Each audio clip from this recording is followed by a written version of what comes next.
Welcome back to Wars and Conflicts of the World by HistoryGuide.com. Today we're dealing with a current event related to the Russia Ukraine war. So the Russians and Ukrainians are in negotiations. We'll see how far that gets.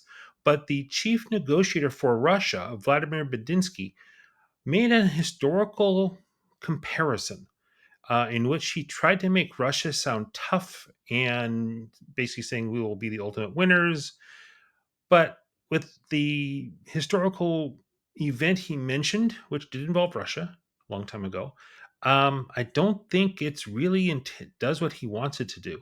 He was citing the Great Northern War of 1700 to 1721. Yes, a 21-year long war which pitted Russia against Sweden. Sweden back then was one of the most powerful nations in Europe.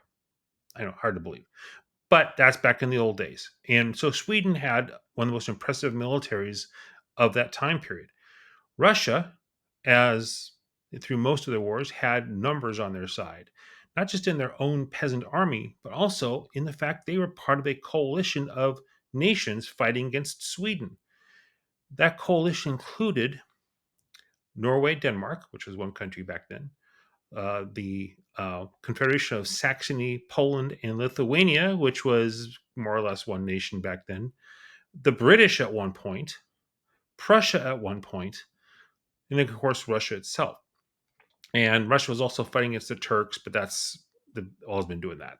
So, in trying to sound tough, Medzinski's saying, look, we fought a 21-year war against Sweden and won.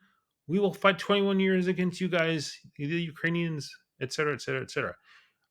But of course, Russia's sole real ally is North Korea. Uh, and Ukraine has the backing of many, many nations. So, as historical comparisons go, not the best one for Russia because they didn't win that war on their own.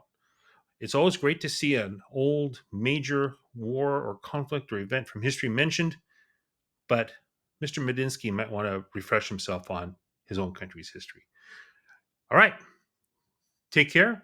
Hope you enjoy this little factoid and follow us for more history videos in the future. Thank you.